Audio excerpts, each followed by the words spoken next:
ধন্যবাদ উপস্থাপিকাকে।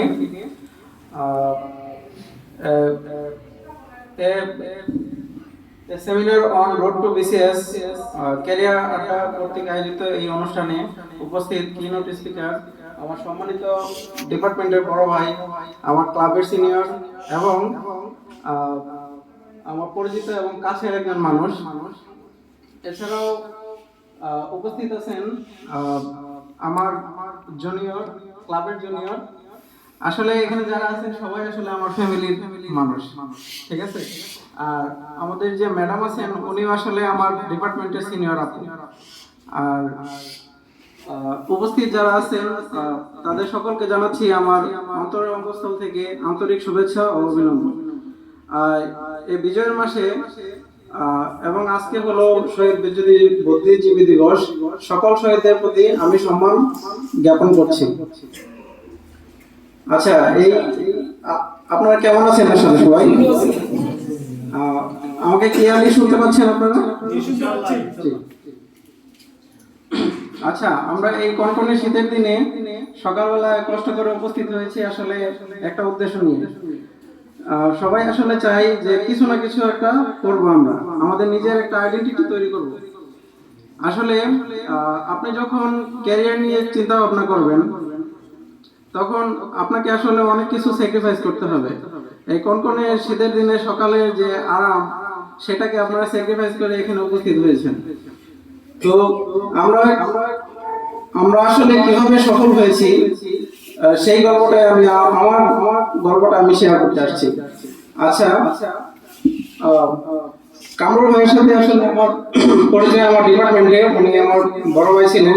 এছাড়াও আরেকটা পরিচয় আমি অলরেডি বলেছি যে উনি আমার ক্লাবের সিনিয়র। আমাদের ভার্সিটিতে একটা ক্লাব আছে, শাহজালাল বিজ্ঞান ও প্রযুক্তি বিশ্ববিদ্যালয় স্পিকার্স ক্লাব।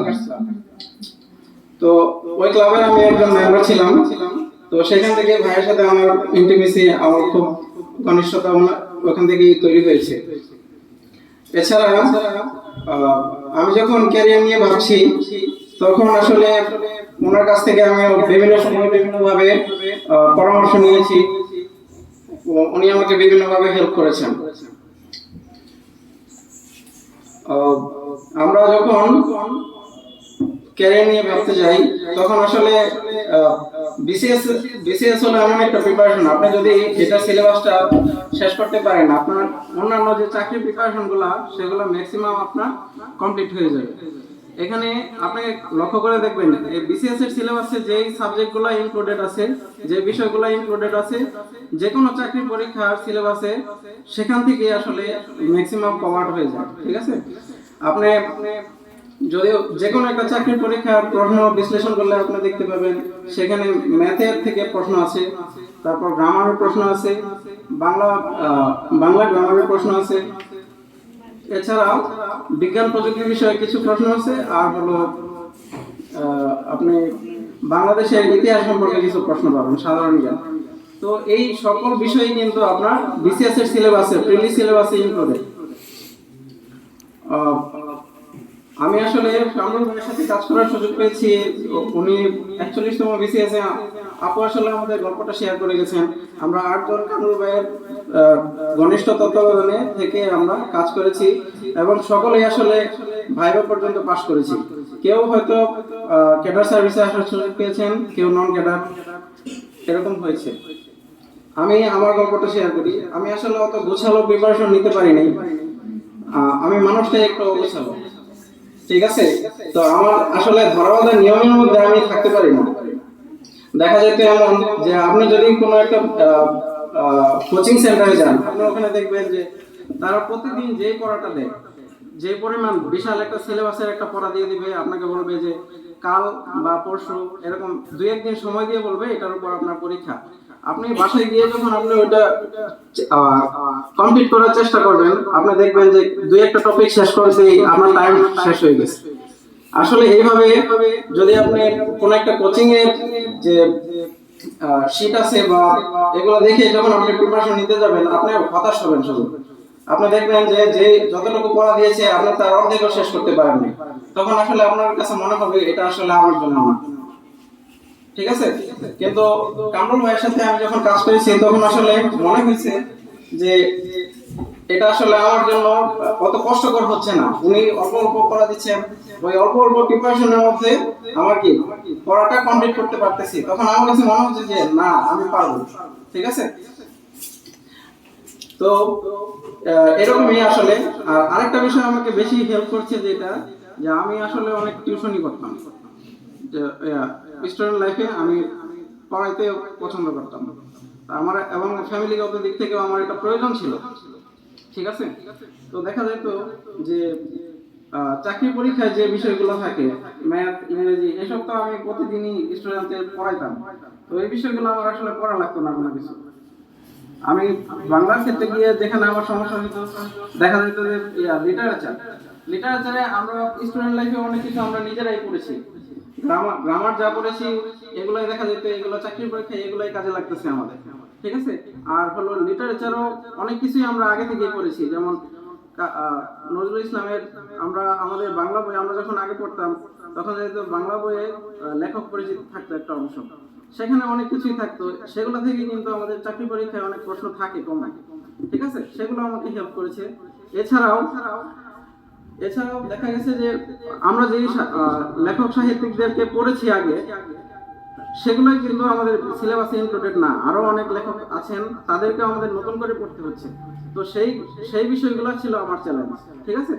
আর ইংরেজি সাহিত্য সম্পর্কে আমি টোটালি মানে আমি কিছুই জানতাম না মনে হতো।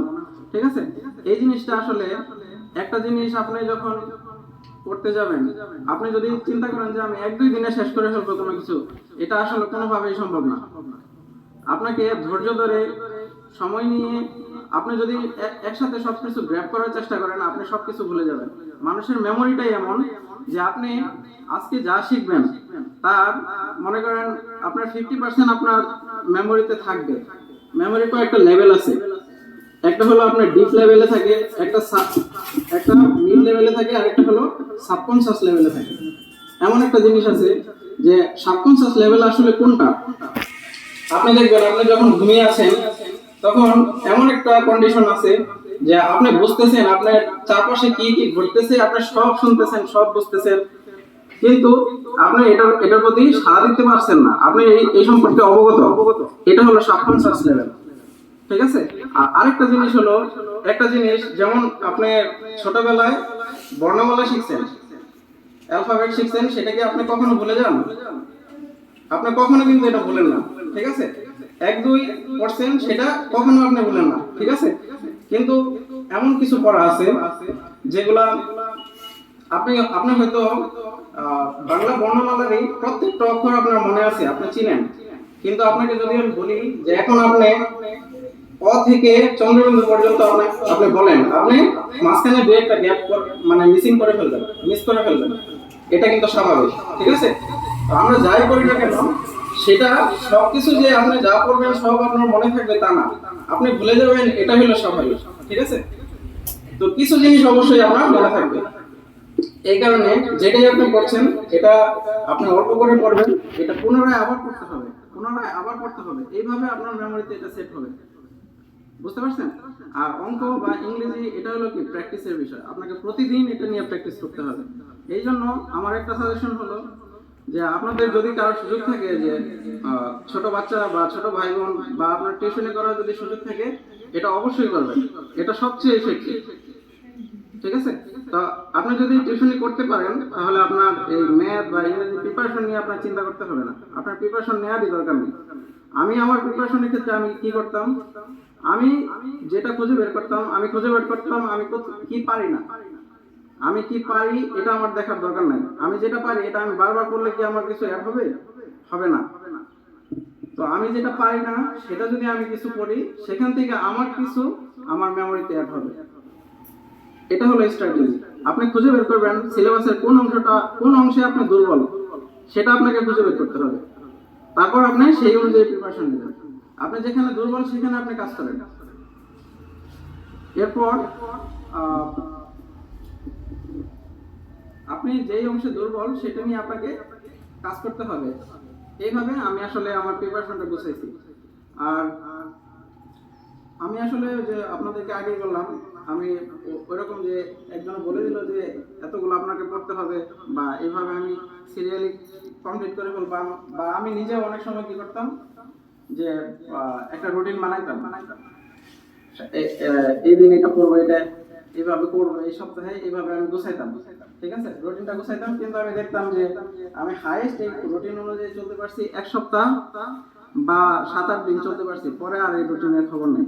ঠিক আছে, এটা সকল মানুষের ক্ষেত্রে, অনেকের ক্ষেত্রেই ঘটে, এটা স্বাভাবিক জিনিস। ঠিক আছে, কিন্তু আসলে রুটিন ওয়াইজ চলতে পারলে এটা অবশ্যই অনেক ভালো জিনিস। ঠিক আছে, তো আপনারা যদি কামরুল স্যারের সাথে এটা কন্টিনিউ করতে পারেন, কামরুল স্যার আসলে আপনাকে যেই পড়াটা দিবে সেটা আপনি এটা কমপ্লিট করতে পারবেন।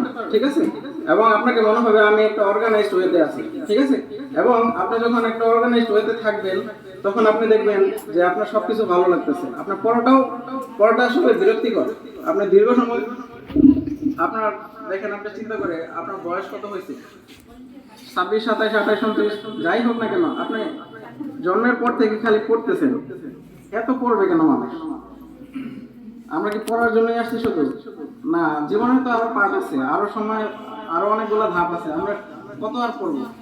পড়তে আসলে ভালো লাগে না কারণ। ঠিক আছে, তো আপনি যখন অর্গানাইজড হইতে অল্প অল্প করবেন, তখন দেখবেন আপনি এই পড়াটাতে মজা পাচ্ছেন, আপনার পড়তে ভালো লাগতেছে। ঠিক আছে, তো এই জন্য এটা একটা গুরুত্বপূর্ণ বিষয়। আপনি যদি অর্গানাইজড হইতে থাকতে পারেন, তাহলে এটার জন্য এটা আপনাকে বেনিফিট দিবে, আপনাকে সফলতা দিবে। ঠিক আছে, যেমন আমি আহ, ইংরেজি লিটারেচার একটা ছোট একটা বই, ইংরেজি লিটারেচারের যে অংশটা, এই বইটা আমি আসলে প্রায় 1.5 থেকে 1.5 বছরের মতো সময় নিয়ে আমি পড়ছি। এটা আমি কি করতাম, প্রতিদিন ছোট একটা অংশ আমি পড়তাম।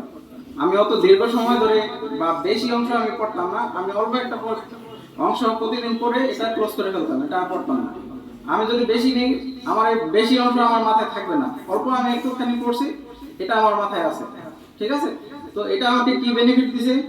এখন এই মুহূর্তেও যদি আমাকে কেউ, আমি অনেকদিন ধরে এটার সাথে পড়াশোনা করি না বা পড়ি না, কেউ যদি আমাকে একটা কোশ্চেন জিজ্ঞাসা করে, বা যে অপশন দিলে, অপশনের যে ব্যাপারটা, যে প্রিলিমিনারিতে 4টা অপশন থাকে, আপনার যদি মনেও না থাকে, এই একটা জিনিস আপনি যদি কোনো এক সময় করে থাকেন, সেটা আপনার সাবকনশিয়াস লেভেল আপনাকে একটা ধারণা দিবে যে এটা কারেক্ট অ্যান্সার। বুঝতে পারছেন না? তো আপনি যদি একটা লাইন কোনো এক সময়, জীবনের কোনো এক সময় করে থাকেন, তো আপনার চোখের সামনে যখন প্রশ্নটা ভাসবে, তখন আপনার অবশ্যই আপনার মেমোরি আপনাকে সিগন্যাল দেবে যে এটা কারেক্ট অ্যান্সার। আর হলো যে আপনি যে কোনো একটা চাকরির প্রিপারেশন, যে কোনো একটা সিলেবাস ধরে যখন আপনি পড়া কমপ্লিট করবেন, আপনার সফলতা অবশ্যই আপনার সফলতা আসবেই। ঠিক আছে, তা আমি এই পর্যন্ত কোনো না কোনো প্রি পরীক্ষা এই পর্যন্ত আমি ফেল করিনি। এর পিছনে একটা কারণ আছে অবশ্যই। তা আমার মনে হচ্ছে আপনার যখন একটা জবের প্রিপারেশন কমপ্লিট থাকবে, তখন আপনি যত প্রি পরীক্ষায় মানে এটা অ্যাটেন্ড দিবেন, আপনি দেখবেন আপনি শুধু সফল হচ্ছেন। আপনি যখন সফল হতে থাকবেন, তখন আপনার মনে আনন্দ আসবে, তখন পড়তে আরো ভালো লাগবে। বুঝতে পারছেন? তো এই জন্য অধ্যবসায় এটা জরুরি, আপনার চেষ্টা থাকতে হবে। আর যখন আপনি প্রি পরীক্ষায় স্বয়ংসম্পূর্ণ হয়ে যাবেন, তখন আপনার পরবর্তী ধাপ যেটা, লিখিত পরীক্ষার জন্য আপনাকে চেষ্টা করতে হবে। আর এই চেষ্টাটা আপনি যদি শুরু থেকেই করতে পারেন, কিছু কিছু একবারে যে আপনি লিখিত পরীক্ষার জন্য একদম পরদস্ত কোমর বেঁধে নেমে যাবেন এমন না। আপনি আস্তে আস্তে লিখিততে কোন জিনিসগুলো কাজে লাগে, যেমন আপনি যখন প্রিলির অঙ্ক করতেছেন, অঙ্ক কিন্তু ছোট একটা অঙ্ক করতেছেন, এটাই কিন্তু লিখিত রূপে আপনার লিখিত পরীক্ষায় আসতে পারে। ঠিক আছে, তো আপনি যখন অঙ্কটা করতেছেন, আপনাকে এটা মনে মনে অঙ্ক করার চেষ্টা করতে হবে। প্রিলি পরীক্ষায় যখন অঙ্ক করতেছেন, অঙ্কটা আপনি কিভাবে সাজান, সেই সাজানোটা মাথায় থাকতে হবে। শুধু আপনি টেকনিক শিখে গেলেন যে, অনেক সময় দেখবেন যে কোচিং সেন্টারে যে শিটগুলো থাকে, সেখানে আপনাকে টেকনিক শেখায় যে এই সূত্রটা পড়লে এইভাবে আপনি মানগুলো বসাইলে আপনি উত্তর পেয়ে যাচ্ছেন। শুধু উত্তর জানা আমার মানে লক্ষ্য না, আমাকে জানতে হবে অঙ্কের লজিকটা বুঝতে হবে, অঙ্কের বেসিকটা বুঝতে হবে। ঠিক আছে, যে আপনাকে অঙ্কটা কিভাবে সাজাই করতে হবে সেটাও আপনার মাথায় থাকতে হবে, তাহলে আপনি সফলতা পাবেন। ঠিক আছে, আর আপনার যখন একটা প্রিপারেশন কমপ্লিট হয়ে যায়, তখন আপনি দেখবেন যে আপনার কোনো না কোনো একটা জবাব আপনি পেয়ে যাচ্ছেন। আমি এই পর্যন্ত অনেকগুলো জব পেয়েছি, ঠিক আছে। তো আমি প্রাইমারি স্কুলের যে শিক্ষক, সেটা আমার চাকরি হয়েছে, আমি জয়েন করিনি। আমার রূপালী ব্যাংকে জব হয়েছে, আমার সোনালী ব্যাংকে জব হয়েছে, আমার প্রাইভেট একটা ব্যাংকে আমি অলরেডি জব করেছি সিনিয়র অফিসার হিসেবে। এরপরে আমি আবার এই, সোনালী ব্যাংকে সিনিয়র অফিসার হিসেবে কর্মরত আছি। এছাড়াও আমার ওই family planning officer non cadre একটা জব, সেটাও আমার মানে আমার ভাইবা ছিল, আমি ভাইভাতে অ্যাটেন্ড করিনি। এরকম আরো অসংখ্য ভাইভাতে আমি অ্যাটেন্ড করিনি, লিখিত পাস করেছি। তো আপনি যখন দেখবেন আপনি একটা লেভেলে আছেন, ঠিক আছে, আপনি একটা ভালো জব করতেছেন, আপনি কেন আরেকজন প্রার্থী একটা সিট নষ্ট করবেন? এটা তো লজিক নয়, ঠিক না? তো এরকমই আপনি যখন একটা প্রিপারেশন আপনার যখন কমপ্লিট হবে, তখন দেখবেন আপনি চাকরির পিছনে আপনাকে ঘুরতে হবে না, আপনার হাতে কয়েকটা চাকরি ঝুলে থাকবে, ঠিক আছে। আপনার হাতে চাকরি থাকবে, আপনি তখন আপনি নিজে চুজ করবেন আপনি কোনটাতে জয়েন করবেন বা আপনি কোনটাতে থাকবেন, ঠিক আছে। সেই সুযোগটা আপনার হাতে আসবে। এই জন্য আসলে একজন একজন সুপারভাইজার দরকার, ঠিক আছে, যে আপনাকে সঠিক দিক নির্দেশনা দিবে। বা এমন আছে যে আপনি নিজে নিজে যদি সেটা করতে পারেন, নিজে যদি নিজেকে কন্ট্রোল করতে পারেন, নিজেকে যদি চালাতে পারেন ঠিকঠাক মতো, তাহলে আপনি নিজেই যথেষ্ট, ঠিক আছে। তবে আমি মনে করি আমাদের কামরুল স্যার হলো খুব কাছ থেকে আপনাকে খুব ভালোভাবে সুপারভাইজ করতে পারবেন এবং ভালো ভালো দিক নির্দেশনা আপনাকে দিতে পারবেন। কামরুল স্যার অনেক অভিজ্ঞ মানুষ, ওনার কাছ থেকে আমি পরামর্শ নিয়ে কখনো ঠকি নাই, কখনো হতাশ হয়নি। উনি আমাকে অনেক ভালো ভালো পরামর্শ দিয়েছেন। আমার যে কোনো সমস্যায় পড়েছি, আমার ক্লাবের বড় ভাই হিসেবে, আমার ডিপার্টমেন্টের বড় ভাই হিসেবে ওনার কাছ থেকে আমি পরামর্শ চেয়েছিলাম। আশা করি আমার কথাগুলো আপনারা বুঝতে পারছেন। তো কোনো প্রশ্ন থাকলে জানাবেন। আর আমি আর আলোচনা দীর্ঘায়িত করতেছি না, আমাদের শ্রদ্ধেয় বড় ভাই আরো অনেক গুরুত্বপূর্ণ কথা বলবেন, আপনারা ধৈর্য সহকারে শুনবেন। আসসালামু আলাইকুম।